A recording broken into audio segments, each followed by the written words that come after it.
mojanyala bafalalen ko a'udhu billahi minas shaitanir rajim bismillahir rahmanir rahim assalamu alaikum wa rahmatullahi wa barakatuh. La paix et réconciliation jamake ana musulu ana fata hal konton wuranyenna barinya controla misilme ya controla tignita ya controla famadi gobe control mento control membe halisarin hasiya control beti nolmo assalamu alaikum wa rahmatullahi wa barakatuh. Maringalo alim bental jang ko hanya hommatili ko hanya honna lo silo kan silo me musratal mustaqima siloti dunia yin sey soto nyamen na manfo alkiyamola wo me fo non na lon naliko wo me fo non na hakili maliko na dole be nyohon nabi ni wala mun defanga koto keti ni safa en ko Yunus asi depuis loman waxto yento Yunus asi ni ahala kanu ahala kitabo kanu dino la fa salalemo barin kilingalemo bari nya la fa salalemo wa Yunus asi alimbena la wala mela wala hadame ni halame tulukun nadiela ese kushia man fahamo isa lon ko sabaru la hafisa bo se kutule kudoye barjannim benala wokam dafa dantabije mem fola baringal beye bele jam ko la paix par la paix ni malon dolumia fahamu parce que ni ko la paix ni da sita kumo doluma mako dolu sabo ko ite ko barki te safo ko la paix ki te mankan wol mol fola baringa la paix ni hame la paix haku kurmo le kele haku kon ku ken dolu na ti place la hamho du sensibiliser la paix mo le doti alin sen hakilitu moholuku men ni betuluna moholuto e betuluna jahangolo to e betuluna misilimo to alin sen hakilitu nya molu joma a telephone nin kelu a telemen den na sahala jam alhamdulillah rabbil alamin al wal hada ala partager tanawo tanan dal la fo hero mbe système dole fulale ala ko ala halom mo kurmo se men ke mo hola mo kurmo si baba na nasi na nasi la habi do be nane na ko bunya ta kun asafo kante o makabi dilen nama satra beti la bunko no be nane abeti la habi do be nane abeta kuntanya ko la ilal dingalukum asanafo ala ko kabi tilinna ite kilin kabi te kilin nama hayta habilo do la katel hakilo habun hasiatel hakiloti maringalo alkana son mohori himira alpilasi la alkana son miriya do bije moho fanga se decision of tale fanyen ding na tambita san ngoro wulala ibata balu ya kole ifanga kudo bije ifanga ha long e kana fo ko fo mo hol ha fo yin na hadita la yin na man ditela ifana se no la fo li nyohon ni ifanyen mo hol la kawando ko men gije hala sa kawando mu na be fola abe tarim kunjo banka mo kurmo se mo hol fata nyame ndena la non ne dondi nya se fala lien ala ko adin se bulu du nyohon bulu hakke kilinti ha mo hokkele wonte de ha mo kurmo lu kele hadaji go kurmo lu kele hana jahangay na sabati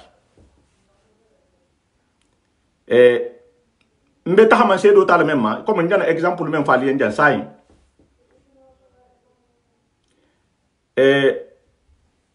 ni su sabale mo ni su wulanga ni si gema ni si fima ni si wulanga ni si fimma ni si gema yi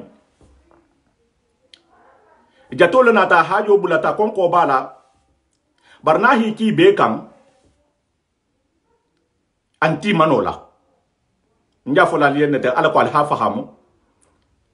nim hakkilo man taralla nim mo holu betuluna al hakkilo la isali kilin burja nyame ala ko e xana tu asagoto wo system do le muindi asa fo konta tel mambe kar salema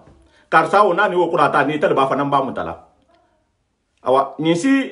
sabo ni mutumu jato narnge ni si wulanga ni si gema ni si fima akoni si gema en ko te hisobo kon ha akoni si fima ni si wulanga ko li hisobo ka hajun to la ka te hajo be ni si gema lela wole fana janni ha foko no inte ni si gema inte masor parce que ni akuke na sai interni mukilin na timbe mukilin nati e ka en kan ni si gema ha waje wule ma ni fima hisobo wala kono jato ahike ni si gema kan ni si gema domu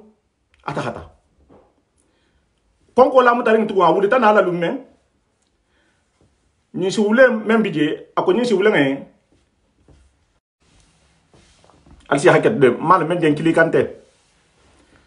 bon konko kilila mbe direct la alsi haket do de kilikante mais atigo mba fa ngara alko akoni si wulanga yen ka hajo be ni si finga la ko ni si wulanga ha fanan ni si wulanga ha tabato ka hajo be ni si fi malela ifulo wole ke wole fanan fulo halani honkan men kata example te ko ni si nyata janne a ni si gema do mun nyala janne ata hata bi fana betana ako ka hajo be ni si fi malela ko ni si wulanga hi sobo e man non fanan faham ni si wulanga fanan ko je ka ni si finga ha kata je a he kenyi si finga fanan kan a ni si finga fanan ka sagoti wo beta ka sagoti i awulta na la numem butum ni si wulanga yin ta butum wo fa kuman to butum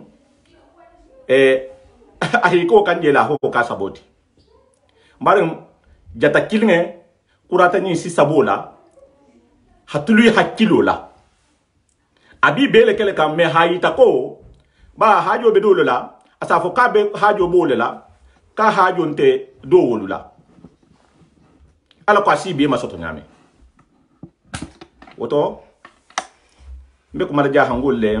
jahanga kangato ala ko ha ko lu faham moho amena nari halu dingal nani halu ko molu nani hatulal to nale hal dala maha ahana fo kan ta teluma ka be kilin nama nanin kilinga kurata abi tilin na tellela woto mbe men fo lambare nja hangoli yen alin senlo alin ngallo nya tobe mbe jam ne alhala nyini to nyogo sembentala wala hakente me hafo ko me silam wonte bar to nyuguntu ngon nena man silam wonya mo haketo nyugo lati hakifani ya fo lati insiye kono nena man silam wonya wo silanga memuta woto alin sen hakilto alin sen buludu no hambulu mbijan na hakawando la tambi hakuma salo kenya likan hakuma fidawo kenya likan hakuma keni musolu temolu kan hakuma fantoba ya lukan kumo nyimbe ni mentati fantarato idaji go ibole bulala internala fola ko hakawandila hala kawando mafali habetela diana koma jam fana ke kendo le jam kedi bijam meni se kuma dani be kuma resi la kuma calculer le folo et sa responsabilité l'état ha fonje kuma men fola mbe yin fola le ni altala temon nte silan na mohonya wala haken te mena na kuma kan nga kuma bi ngana kan ma fa meke parce que ninga erel ken soke barin ti jang ham ho tonyigi barin bijanne ha moholu la fahamu ko la comme nyana système men falien nyimbe ja hanga ya le concerné ni nyimbe ja hango le be concerné li ala ko nkala tulu nyohon ton kala tulu nyohon hakkilo la mo kana fo yen ko itala miro ko ma tel di nyame alikana afo kali betuluna mo betuluna alla conscience la ite hila decision ta hila miro menta no ha fo no ijana menta te ijana musafa la saha men kala te yo no iman ka musafa la sahala ntela haka fo le ni haka la sahala iman ka la sahala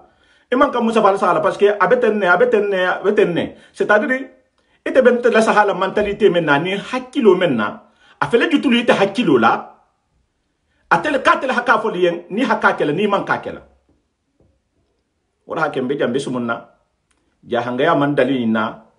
hamo kurngolu kenya le fo mo holu yen ala ko mo holu halon jom mo ko kurngoti bari njo hato men na dunia bebi fam folale be nyohol lon nale man ta tribunal la man nyohon goshi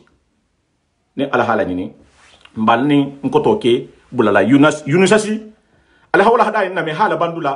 wallahi billahi alse muna fam baso taala mba fala nkoto ke yen ko bismillah. أعوذ بالله من الشيطان الرجيم بسم الله الرحمن الرحيم اللهم صل على سيدنا ونبينا مولانا محمد نبي الأمي كريم وعلى آله وأصحابه وسلم تسليما السلام عليكم ورحمة الله وبركاته لين عبد الله جماعة وعليكم أرسي حكت nin kurata sa in koto junu sasi mbaki dilale na be na la kuma la bangala abena la duwala le jamaaye ni alhala nyini morso be ba ngane senumba ni wal hada banta sa in soit ben kilila direct ou bien te ba kilila le ani jamaa sena asena duwanye konto filo men ben na jangaro be kedin ko be siari inshallah wala mo ngolo falian alina ha kontine. Assalamu warahmatullahi wabarakatuhu. Ntelebe kumala ja unisasi mimbe sabatiring Faransi Loman bi tenengo 16h05 heure de France. Le 24 deuxième mois 2020. Hana l'Union de la paix siti barakama nyin kono horomo numbu nya kono la hana kontro ke jama kallan ke jama timinandi jama mimbe loring ko hala pela sabati dunya kono hadama dinya to ben dunya kono hallo hanyohol siratil mustaqim silo kan hanyohon fatandi barakurun kema Ujama kallan ke a musumana ke ma dindingana ke ba hatan na khalifa general ma alhaji Muhammadu Dumbuya fasin na president bama alhaji Mustafa Sawade wonun kallan ke jama fen na be nyin kallan ke mo fulo tema fandumi safo la ilaha illallah Muhammadu Rasulullah sallallahu alaihi wasallam ba bi kontonna horomo controla bunya controla nintananta Allah del fanam be jantana wonten na fo hero wati tambita nun ntakatale kun faboro la wa lagine banko kan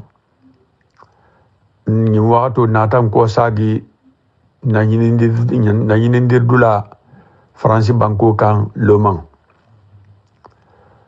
akete famo dingoti baraman la kunwo kan awa jigini yelo anun hajo lasia awa nsoto dingira lagine banko kan wole taran sem fama dondi kabilin nan ko sagi fanan lo kun tambilawo awa to fonyoro bato awa wayaso koro taran bato wala hake mandu nyimbeto hana bari ngolu konton bara nyogolu kafu nyogolu kumuta nyogolu awa nimbata na mbata to fonyoro ke nyimo to fo hana lu konton horomo kono bunya kono nintananta alla telefana be jantana wonte na fo hero be baraka bulala jama min timina diata ni sitola kallanke mogolu mini wakilta hani sito ngarindeya hajama la kunin hajama la fanga ala bato kan hajama la fanga bara nyuma ke kan hajama fatandi kukurun kema hanyogon na limaniya awallan nante yakan nyogon na koto be baraka bulala wo barake la nyumaliyen a baraka kenu muso dindi ganun ke ba muso nun ke fenfe na habaro do ke jang a baraka la mal barajila sugu bolalu muso nun ke tafsir lalu muso nun ke yamar la nyumalu muso nun ke fatandirla kendolu muso nun ke min hafo alayen hake alayen hatu alayen nyin sito kono anu nyin sito bantala la mer la nyumalu abaraka ala mal barajila ala mun hajolu nyi nyala gullonu bange hajo min me muslimiya toro ame adama dinya nakasi ala mun hajolu be jar lanye hankisin silan koma dunanu alkiyama kala da jaho ala mun kislama adama dingo da jaho ala mun kislama saada jaho ala mun kislama gido da jaho ala mun kislama kullu sarrun ku jaho nin ala hada sangonum bankote masonun tiloto ala mun kisla bema ala kanam bulam gola ala kanam bulanna ala kanam num bulan yonna ala kanam bulan fanna la hawla wala quwwata illa billahi al-aliyyil azim بمن الله وفضل الله وجود الله وكرم الله واختيار الله يا ربنا يا ربنا يا ربنا وما جعلك على الله بعجيج إن جعلك على الله يسير اللهم ربي صلى الله عليه بارولو بارا كند كيلالو كفنيولو دينيام دي لا بي ديريزانو هرمونو بونيا كونترو بالي بيين كينو موسو دينيونين كيبا alunga wakili altama adama dingo bara ni ba kela anyuma tano altala bi sarala lela baru sarala ambala mun kela bara nyuma kela ti ala mun kisila bara kurun kema awa alunga wakili nimini be kunyuma kela hawakili kani ko fele jonga ha fen ke ala bi sara ala lele alunga wakilin alayan annabiyan sabari ha dama dinya to ben ha min silimi ha to ben nkana ke sabu jagoti nyogomma hera ni la vitala yaw hero nganne kafu nyogoyen iman la vitano minna ikana wotano tilin ikafu nyogola ibe silandin kuminya ikana o kole si kafu nyogoma banaya hadi nimmin bato alha sewala ni sewate kafu nyogola banaya la altala si ke bannati minimang banaya soto nin alabi kele bannati bannal fanan kin kani bang ko wolunum banaya mankan nin lonnale muyti mogol kana dimin lonnaluma ko bay be londing ni sewata lonnala ala sike lonnati min man londi fana ni wodi fana be londo sotola lonnal fana kana kili awulma ko nun londo mankan nin min be mansayala alungay bunyangi horomo ngasoyma altala se mansa boyto non ta si fananke manso ti lundo manso lu fanan min be mansa nyini ngala alkana fo ko num mansa ya mankan ko atel num mansa ya hakan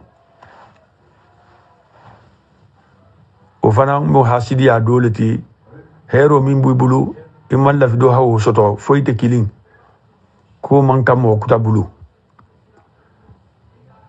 ni wurginte yale mu ne haje mo gobuli ha se wala altala se wurginte boyto ubi ati fanga se ke wurginte ti ni min be wurginte a nyini wala fana kana fo ko fana no man kan altala ateli se ko ma yele man mo holu tema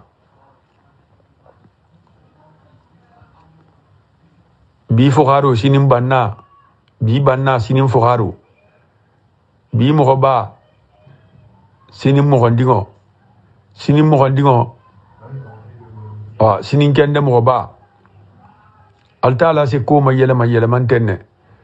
nimmi lafta silela hero hatu bulu akana ma yele man akurungoti ni hero je mo hol bulu ha se wayla ila hero min bi bulu ala sa ku bulu do se kafama ni diminta hera mo holuma ala sila hero nakasi bulu herante min bula se wolula yele kan woni se ke hera mo goti altala no mo honta ya ala biro kona kilinne beje ase kule ke ala vitamin ante mo consulter la ante mo nyinin kala la vitamin kala altala atele tamu dunyanu alkiyamati atele ha dunyanu alkiyama danun fen nabe wol konola ambalu nga wakili nga nyogon horomo nga nyogon bunya nga so nyogon na herola ngana tanole si nyogon ma alu nga lawla taram fanna altala atele tamu dunyanu alkiyamati hakila sallallahu alaihi wasallama hawke lawlati kukurun kelalu shungalu jene kelalu fania folalu mo fagalalu ay be dugundi ko fo si fanna sagi nimmi man ta fanna sagi kensen dugundi ame nambaro le si mo magin dunya majang ko han awa alkiyama lu wasinin hakila ke lawlati hadunya awa kudolu ke annabiyo mo dolu jamano haymantogol be halagi o koli be kela kila jamano han kila mantogol jamano ako kabata kila ke lawlati ame dunya tinya dun kilin kila la kula sallallahu alaihi wasallam altala fango lawla tara afanna kabatan tuje alla kila muhammadu rakkula sallallahu alaihi wasallam awata o ke lawlati alu fananga lawla taram fanna muslimolu adama dingolu ngaltala batu kilim baya batu to ngasila ala nyang kana fula kafu alama ngana nyokon tokoti nyang kana nyokon jigwa nyokon nyeng ngana nyokon makuma ngana dimi nyokon ma ngan kafu nyokon do ke lawlati ini la dimba tema ini bari ngol tema ni kafu nyokol tema lawla hafo nin kafu nyokola kunte nin nala kunte nin baba la kunte halawla taram fanna alunga lawla taram fanna altala akila leke lawlati adama dingolum fananga lawla taram fanna hali ni la musole keleta ha dingo dola saka ikombati tuje ndingola kola ninga tarandingo nyinna kuntanu mbi goslale non tani be gwalale mbati tuje nala kola mbati tuje mbaba la kola mbati tuje nkafu nyoko dola kola lawla altala ha lawla lake muslim wala ferenti altala ha lawla lake adama dinya ferenti muslimiyato ni ha lawla tarifanna halibe silandine ila silangon tejela awa altala ha lawla le tarafanna dum aseno la ko beke ame ko ri femfemma altala fengo bele ko rita alama ala me ko ri femfemma bara altala la kila sallallahu alaihi wasallam muhammadur rasulullah sallallahu alaihi wasallam hawlo ke lawlati ambalun telefona adama dingo lalunga lawla tara lawla nga taranun na la kuntembe diminale nga kudo fo misa adama dingo toro lawla nga taram baba la kunte be diminale nga kudo fo misa adama dingo toro lawla mbatalu tuje nkafu nyoko dola kola don tembe kudo fola la mimbe adama dinya torla lawla niminga lawla tarifanna ibata ganye dunia fo alkiyama bal tala ataha lawla ke atele mu manso mi me ko fenfe ma lawla tarafanna hala nabiyomo akanunte kila sallallahu alaihi wasallam hawke lawlati bi fatagelu bata benyinto ko kenun ke hafutu ko muso hafutu bata ben woto hakankilin safi hakaito sinye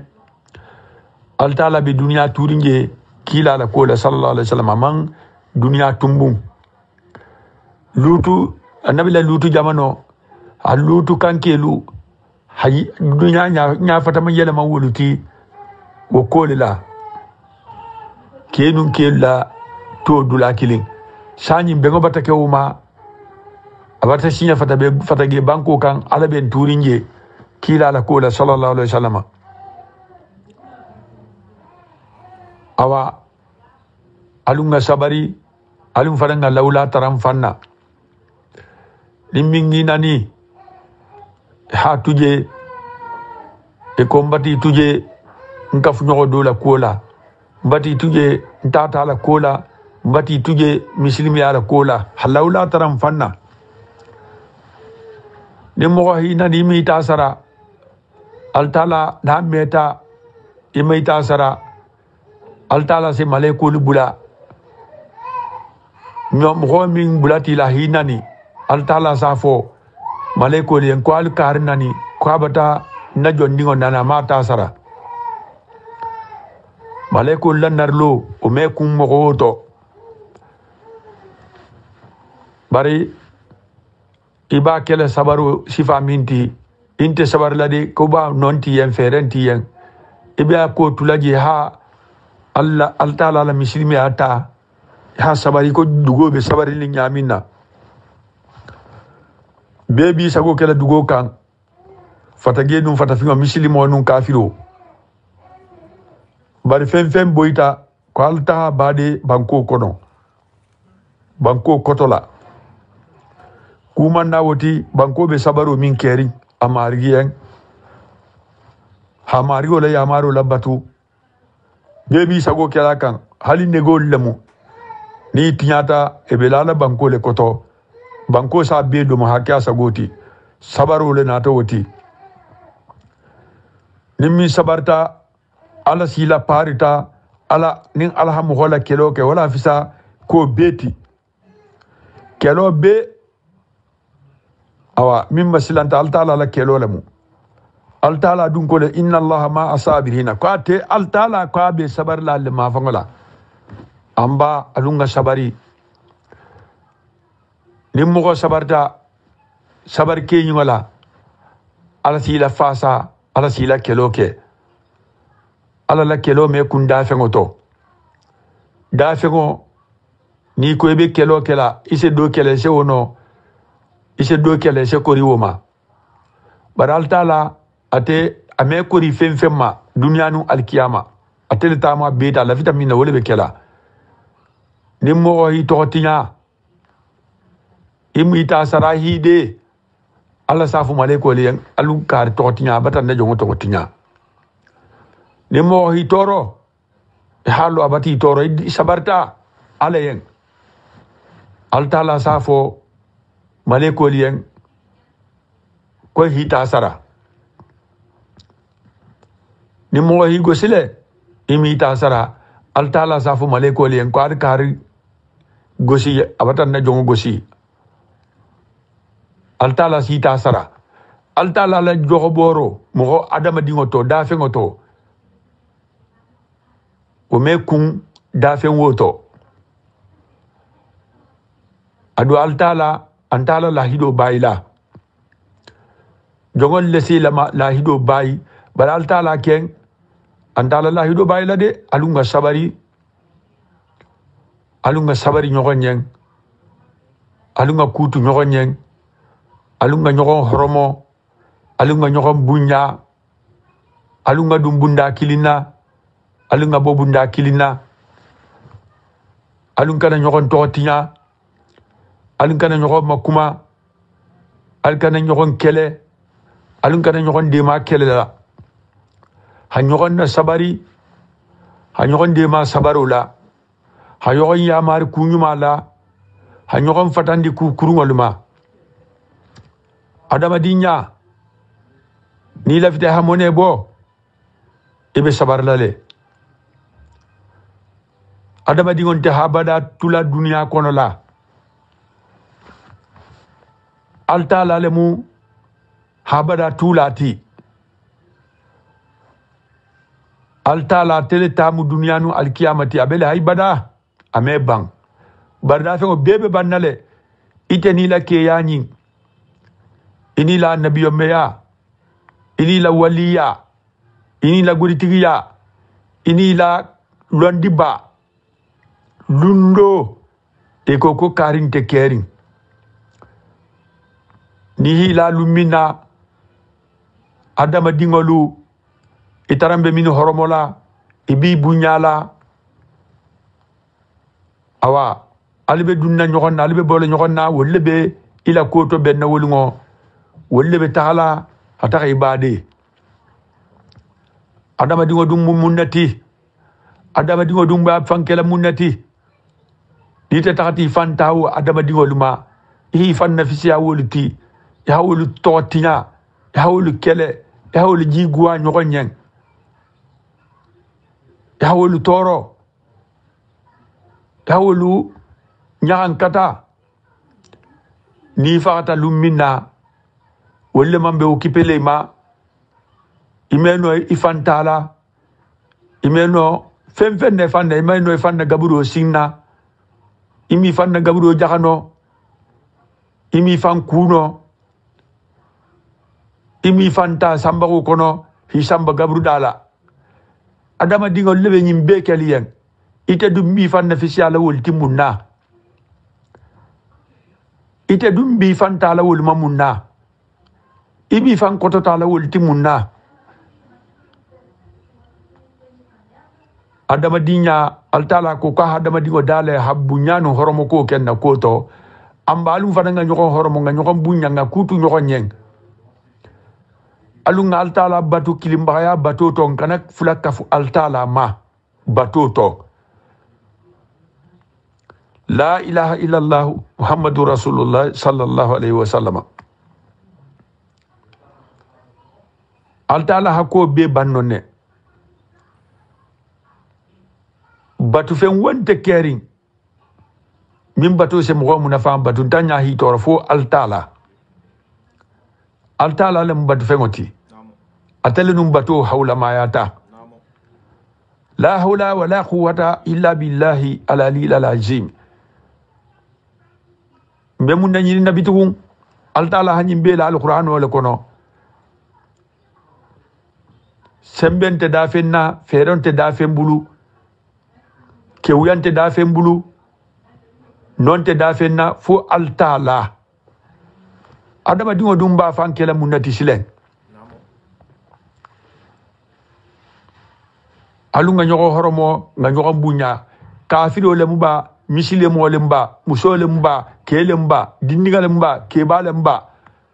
altala adama dinya hawle bunya alunga adama dinya bunya alunga nyoko bunya nga nyoko horomo nimmi nga nyuma ke ala bi sarala le ite meno e kafu nyoko sarala la bara kurungo la inta sarala la bara nyuma la ala le ba sarala ambay kana kun tobula ana la bara kurungo wo akili halali fata bara kurun kema atu nyimmanyin ikana nyinke ha fatandi ku kurun kema ha ya mari bari na takata ke i dama hatula to tinyala ala sa junubo bebo ama ala junubo adono se kita ta alkiyama lu wasini mo hola kunyuma fane kana nugun hala kunyuma to fo hato bugi nin ala ba sarala kunyuma la ase dodi te fanama ila la kunyuma fo minke wo barajo ala ba sarala mina se dodi ma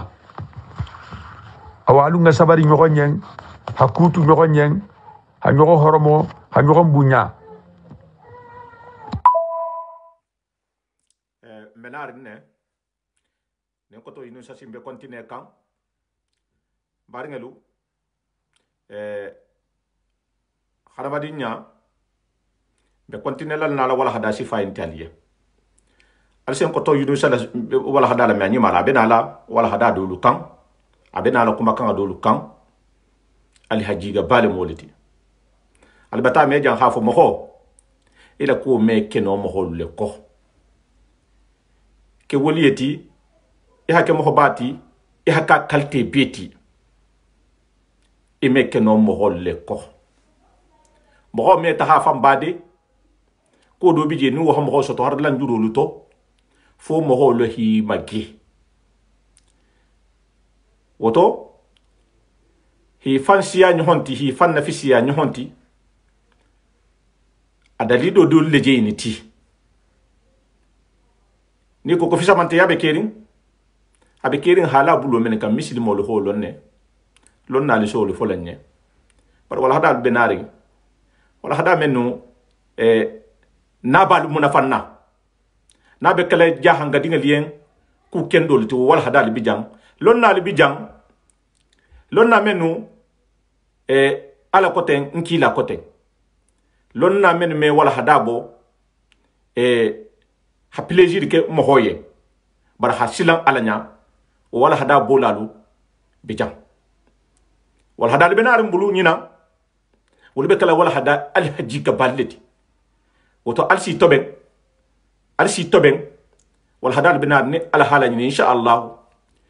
enen bimbi jito yara si jito ya arta be boy son de mela alinga kontinen nin ko to yinu sasi hanyoko horomo hanyoko mbunya adama dinya horomo num bunya al hawle ke adama dingol la koto ikana bule ka fu nyoko no fe ko fo hala jarabi fo ha ngaybo nyini fo ha atotinya fo ha kele la lu hawle dema hala jarabi ha kele ha totinya fo ha toro fo ha ke mo ndingoti nabe mo bayal to fo hala mo baya tina nabe godtigi yale to fo hala godtigi nya tina nabe jamaati gole mo fo hala jamaatinya wo barakuru sifalu alun kana o nganne nyoko nyeng alun kana nganne kurungo nganne nyoko nyeng ala le sokola nyinin jonga sa nganne le ita bari ala lafita minna wala seke bi ijinillahi altala lafita minna wala be kela adama dingo se nganne le ita nyogomma ala mo gonu minda ison tay manson ala hanu minda be o sotolale na nyuma lemu na nyuma tanolemu nin kunna de lemu ison tay manson abe kunna dialale nin kunna gole fanamu adiati ya nyawo nya ase kunna gwa altala hada wala kamma hanna sabo le du nyogom bulisile kullu shay'in lahu sababu ku sabo le bala hal je min jenti mba minna je me ji lobo isa je loy dala le ganele mu bal altala le si ji lobo mu gola don te doli be je be larin labtani e be je minna je fango be dendi fate bela ji lobo bi le songo be jari wa altala tele seye ji lobo mu gola dobe ja abe kino domula so nuntilo konko bala altala le se konko fango bo mugola nganne adama dingo sa nganne le ita a kari abata kukuru kenna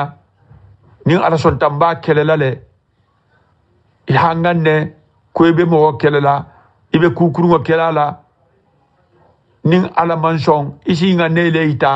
ilanga ne kuru ha min tawo nyala bi sarala wala wo ko keta wala sila man kala altala keta hangan ne min da bi sarala wala ning ha tarafana mo mu bannalati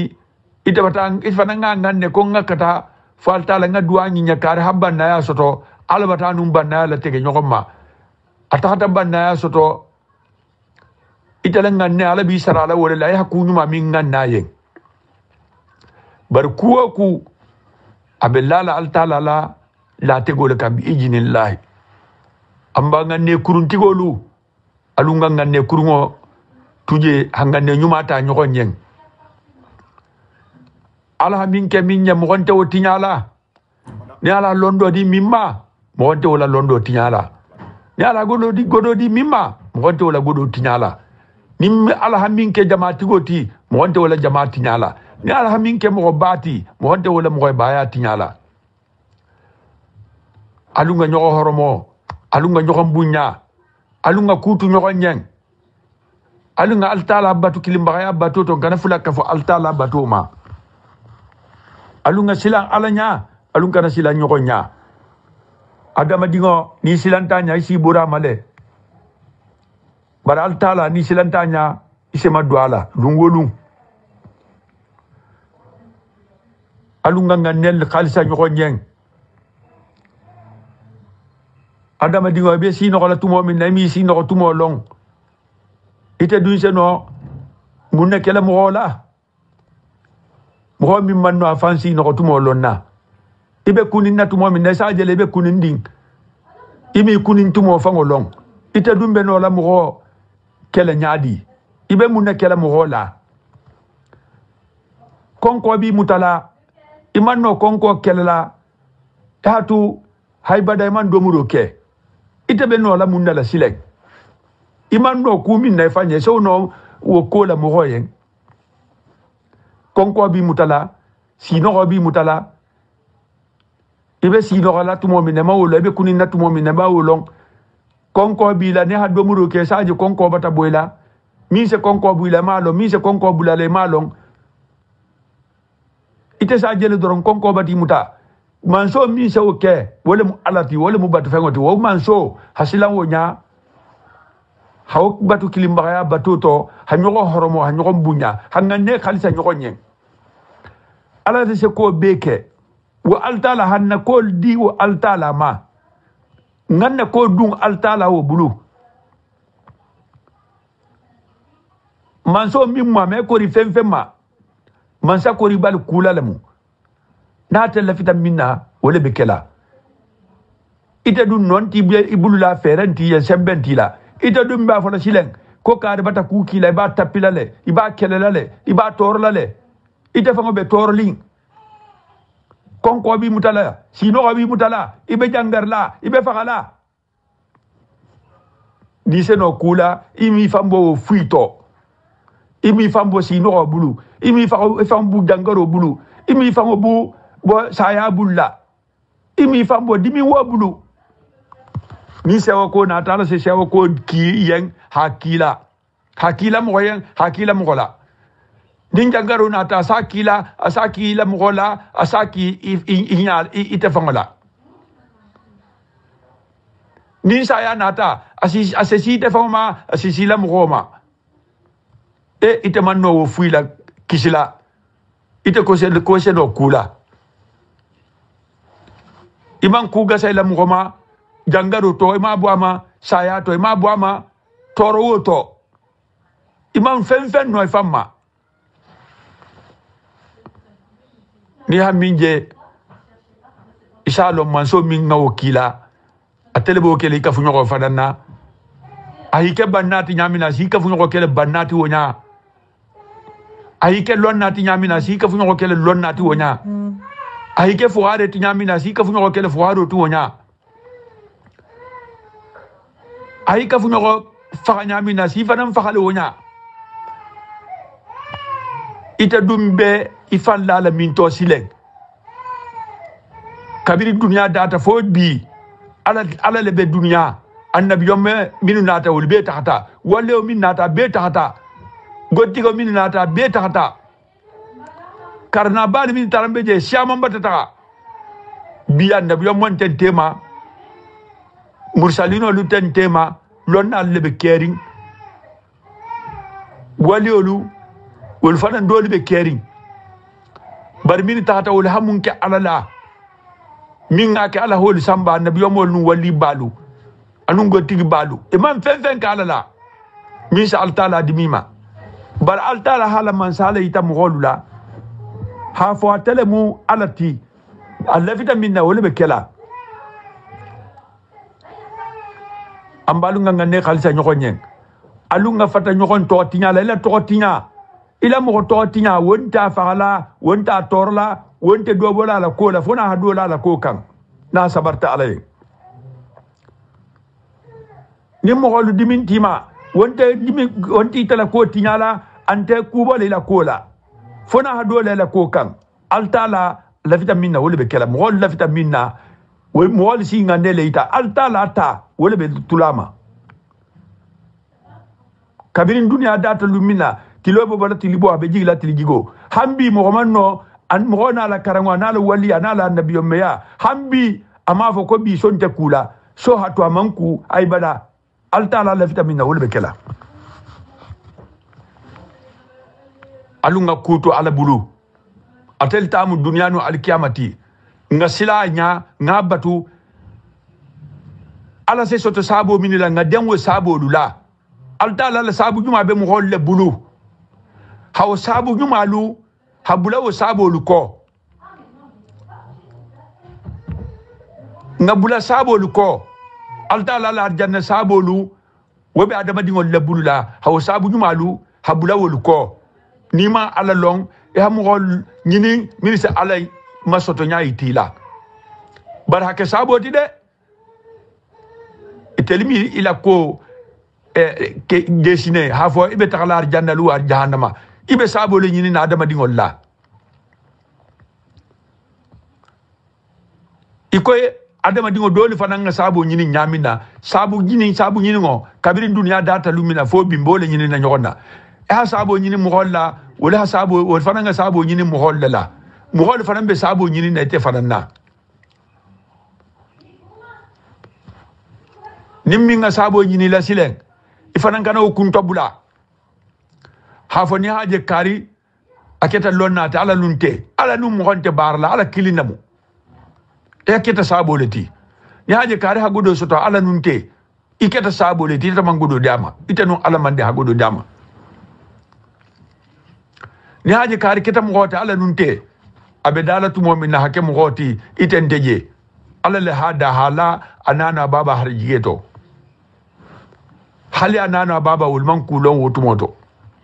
ite silay ko ala nunte subhanallahi rabbil azim wa bihamdihi alunga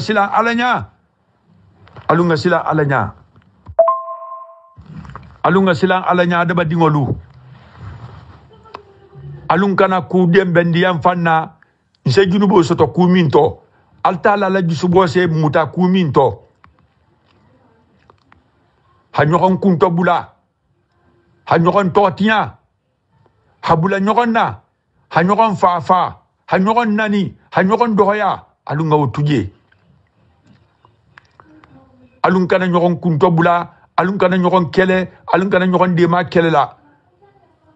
alun kana dun musonu aketema hay totiya hila kele hasabu jagu jabule mabari malu hasabu jagu jabule tema hangane kurungotaya iteme no minna ta hangane wonya doron alam kar keleten ite ni wodun wo kero bente ite hafusila antel hanin ke karla ite dun ite mimbe wo fola wonya idi ndo bata faga ina bata faga ibaba bata faga ido do bata faga itata do bata faga ila muso do bata faga ike do bata faga ite ba fola silen kon tele kare hanin na kenna wala hanin kala wala kare ni haje kare faga ta junnan ataki tan telela ni haje kare jangarta ataki tan telela ni haje kare godo taramba bula bulu kurunyata ataki tan telela ite bonso do beje godin taw bulu i bonso do beje wo man karang ni haje kare man no karana ataki tan telela ni haje kare man godo soto ataki tan telela ni haje kare man no kele mo bati ataki tan telela ite bonso do beje wo man ke mo bati ina mo do beje wo man ke mo bati ite fango beje toro do bi la jangaro do bi kan ite takita jonna jon takiti ite la ite takita jonna alunga kunyuma dembendi am fanna alunkana nganne kurunya dembendi am fanna ala dumbe mo sara la nganne la haliban ta baru ke to pata nganne wonya kon tele be mo gol toro kan ite la nganne kuru ala bi sara la walla bari te ma mo gol toro de ala le ham mo gol toro immin da ta fana sabo nga sabu nyuma nyini nyogonna ni ha sabu nyuma nyini nyogonna wonun kero benta ilanga nensenia asa yumo sabu nyuma mumbula mo ala si sara la sabu nyuma wala bari ha tarale ala minnu minda wobekella non de kila me ala si sallallahu alaihi wasallam kila jago lu tale ken kwante nyin kila ala sila hilanga ne beita baro man kila bali muslimi anyin kila ala sila bal tala ko le kufa hake ala ko minga ke ala ko kunni te ko lata kunu ha wo dumbe kele nyaadi wallahi mo hono ala se kuto saba ala nun da fe se kuto saba hatu da fe ngotama abetula altala le tama wallahi alunga nyokon na fuaye to ben hasabu nyuma bula nyokon ma fuaye lu kono hadinga nun fa nun nalu temo to ben hamuso nun kelu temo to ben hakafu nyokon lu temo to ben hake sabu nyuma ti nyokon nyen nkana ke sabu kurunga ti nyokon nyen itale sabu jaguya hawonga ne mugolma wonte mugol torla ning ala ha torla nyini minyen wobi torle ni ala dahala nyini minyen wobi dahala le alunga so nyokoma alunga na nyokon doya alunga na nyokon nani alunga na nyokon feya alunga silam manso minta mu dunya no alkiyamati manso minga so nun tiloda ahima yeleman ngo nena man soto min sa fo ko so me kubi wo ferente mo wojen ha fo so to jere yele ten sonte kula na fero be mo yenun hata dunya data lumina fo bi mo do habode ha fo ko bi so me kubi tron kanja nin kili keme ubi hansan killing kiloto beta yele ten sonte kula bitron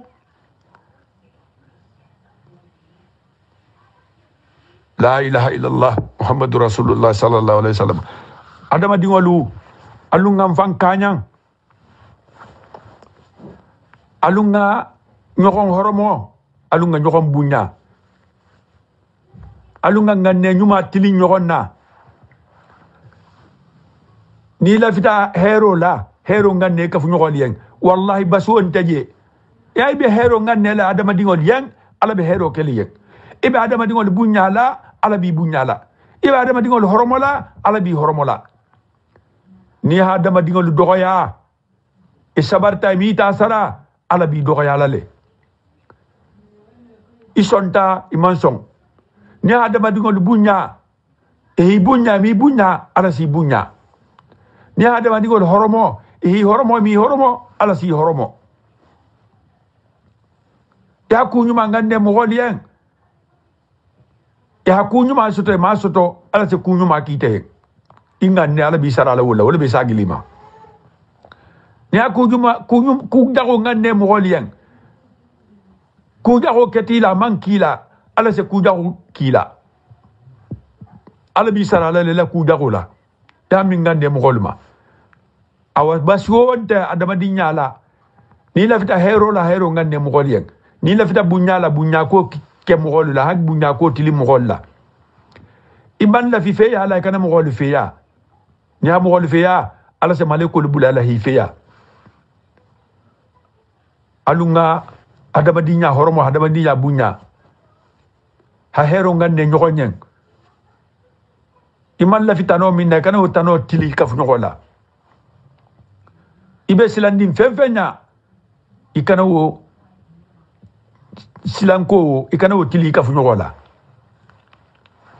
hakenu musolu temo to ben hero silola hadingo num fal temo to ben hafuayel to ben inem de la paix objectif ko la paix salamun kiso paix salamun kiso lemu sabaro be jawo jan kiso be jele ibe sabarla ibata kisi sabari balia ime kisi ambalu nga sabari alna objectifu la paix kono ko ha sabari nyogonyen ha kutu nyogonyen ha nyogon bunya ha nyogon horomo halawla taram fanna ni kafu nyogo hinani iha atuje ikani tasara ala si tasara ni kafu nyogo hidoya iha atuje ikani tasara altala si tasara asa doya alunga nyogon horomo nga nyogon bunya nga nyogon temo to ben kafu nyogo mal temo to ben muso nun kelu temo to ben sate temo to ben kabilo nun kabilo temo to ben siratil mustaqima silo ka hanyogon lo sila nyuma kan hanyogon fatandi kukurunga ma nimmi be dolo mingola halali ha dolo mingo tuje mini be jeno la hilali ha jeno tuje mini be fania fola hilali ha fania tuje bari ta mu ko jabe jeno kela ya to tinya inta fatandi la koma ala jeno junubo ala sa kafari ha beki ta donoti ni mo musungolati ya hakili halali bari ha tuje ha tokotinya ala sunyaro junubo ala sakita ta alkiyamul wasini ni mo be faniala ala kili al halali ni ha tokotinya la faniya kan ko asongole mu ko som fonte mo foti ala sa junubo be kafari asa dono kita ta alkiyamul wasini alunga silan ala nya hanyogon hakko la tanga hasila nyogon hakonya altala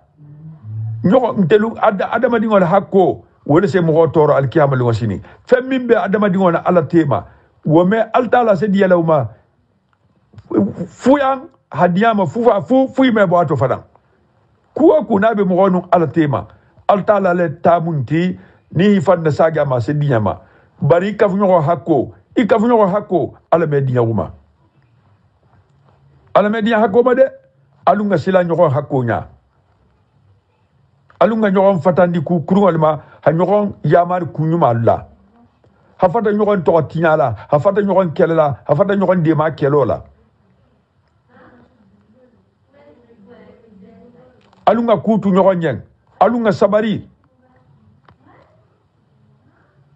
alunga na nyogon gigwa nyogon nyen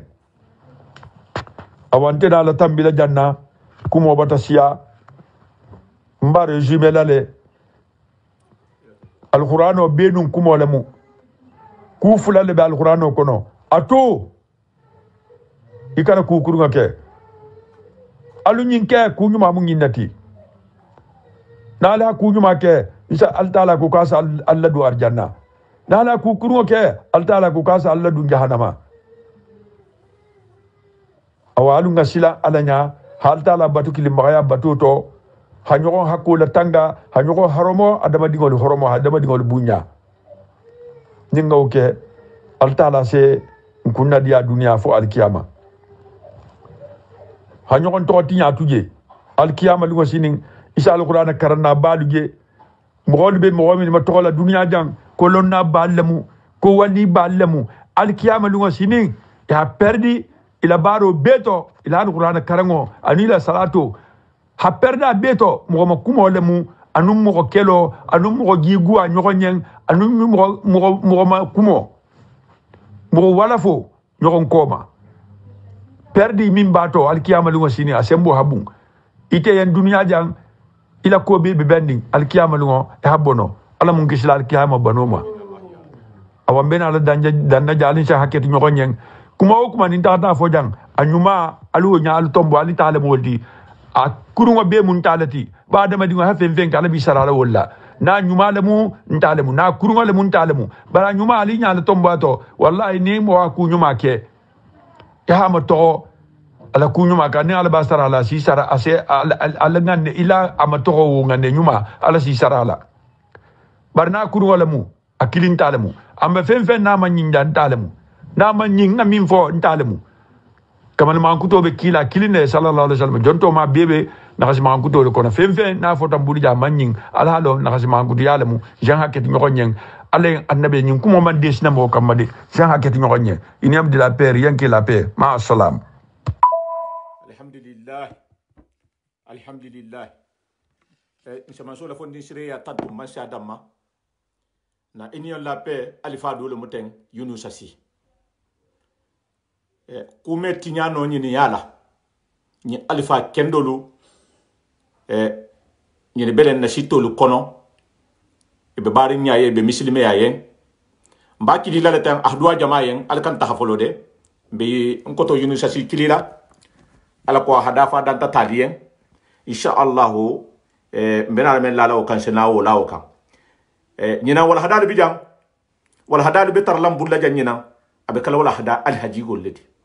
insha Allah be ni honna limana yala sabati lale be ni homma tilinale ha sabo fatal lonna lula lonna menu ni ila limana ya abe la sabatirin imebono silo kam mo be bono silo kam ala nya silanya bi isondo meto abila kuma kama to abila baharo to wokono lonna siyata bar mes kuma alhaji go kam bi wodo hoyata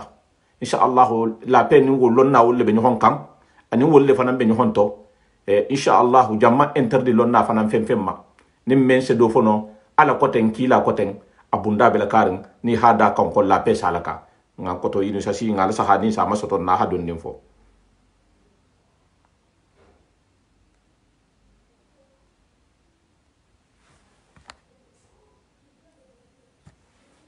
Assi hacker dahane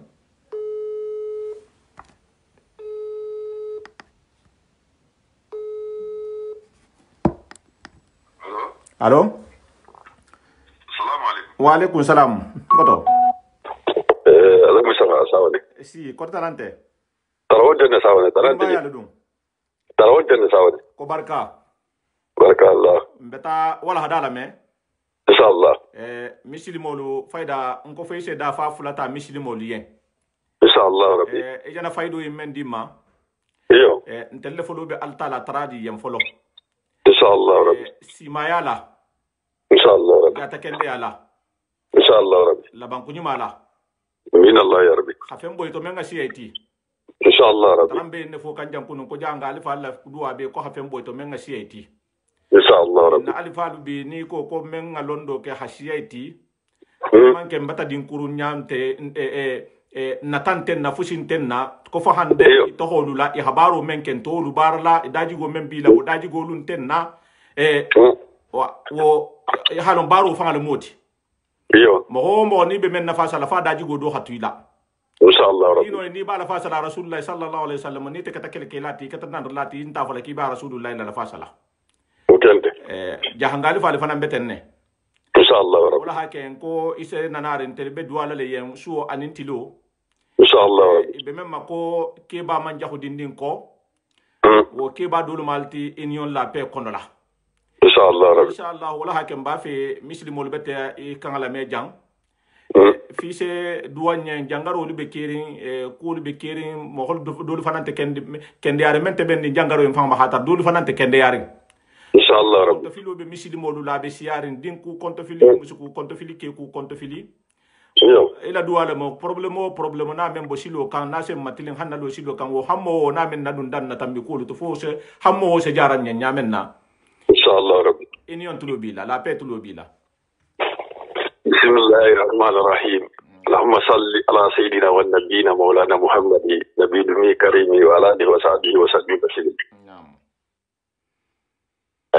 على المصطفى بدو علي فلوي نعم على مسلم على من الله يا ربي على مولينا ديمبا الله سبحانه وتعالى أما من الله يا ربي ibe baro min kan iko ya misiri ya la fasa ha sidi akele نعم dunya kono la نعم habbe sen ko ne ya bu mo do tema نعم ala kadila kuri wala inu da jama amin Allah ya rabbi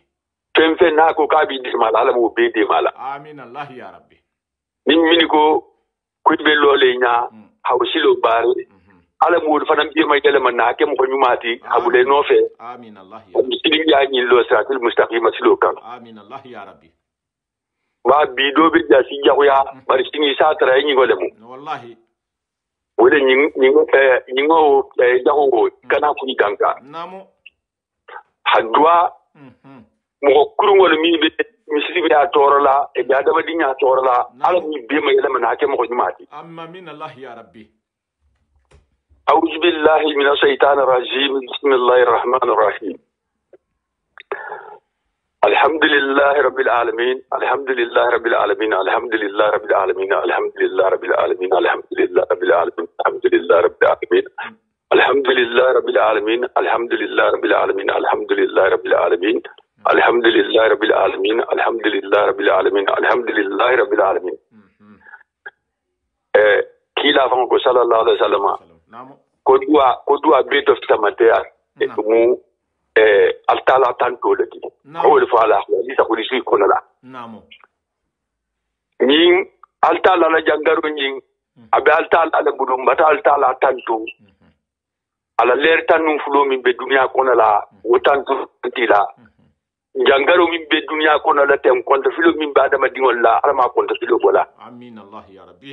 amina man altala na fenke atele tamun di lonu bangito no ba tele den sembe wonte na fo nga tantule wallahi aw batal taala tantu hakili ma dia ma fanan la ilaha illa allah muhammadur rasulullah la ilaha illa allah la ilaha illa allah awa ko bato fanan be to fisamante yida al hadisa ko di ko no ko kalimat saada to lemu namo halon ko man sante keri misi mo jangaru fo altala man sante keri misi mo kende ya fo altala bata kili mbaya wo fanana awu bato ke misi ngiri sabo mimbe nakke bale bulu woni hada ho sigi ngiri sabo kan kwase maha nyaaw na beboyi ha altala kili mbaya wo di sabo kunun ko min keta num bi min keta ni sini min binala halsala batola parce kini adama dingol ma jagar jago bo dunya kono la ha samba dula to me ni da ma toro jamina amin Allah ya rabbi ma wono batole wallahi altala mu hijabo nun kisonu tango kelanyen amina nam telu la mer la lu kenu so dindi wonun ke ba fata genu fata fingo mishi mo nun kafiro namo alamu ngi jangoro bula bekan amin Allah ya rabbi alamu hajar kelam be hankisi ti moya hankisi barante saya hankisi kunni ki saya ma amina kala dajahu sa dajahu gido dajahu adama digo dajahu alamun adama digo be islam amin Allah ya rabbi ala kanam bulan mo da ala kanam mo bulan na ala kanam mo bulan nyogonna ala kanam bulan fanna amin Allah ya rabbi la hawla wala quwwata illa billahi al-ali al-azim بمن الله وفضل الله وجود الله وكرم الله واختيار الله يا ربنا يا ربنا يا ربنا وما جعلك على الله بعزيز إن جعلك على الله يسير اللهم رب صلى الله عليه صلى الله رسول كتب بتشيوا صلى الله إبتا النبي وراي نديا على كنا ورا غويلا إن شاء الله رب بتشيوا مبالي ما كنا ندين على كنا فاهمما إن شاء الله رب على كنا فاهمما wala hada sifa no hanna liman ya la sabati inshallah benson dinama ja hanga ya hayne lo inshallah ya hayne lo inshallah nya fo i dinga yan hato nya fo i dohoye bi wala sen toro wala sen ganna inshallah ala son tambe ja hanga ya nyi ma fon ko atrambe tinyari na 30 tinyari na alifa la hatu jammenna yo intel la nouvelle génération intel bata boje inshallah boje intel dum memengero la ala ko ngataranna alfalu la nyamenna inshallah rabbi kata tan non la sabatita yo se kuje nyohon nyen se kutu nyohon nyen se kufo nyohon nyen se dun nyohon na inshallah inshallah bartumo men na jana duwa men keten ko janni be sungo dankala ko ala makela danyati e se duwa le ko konto filo men ba bulari ngala ko fo ala men sa bala abulu inshallah rabbi inshallah ko tala asadabula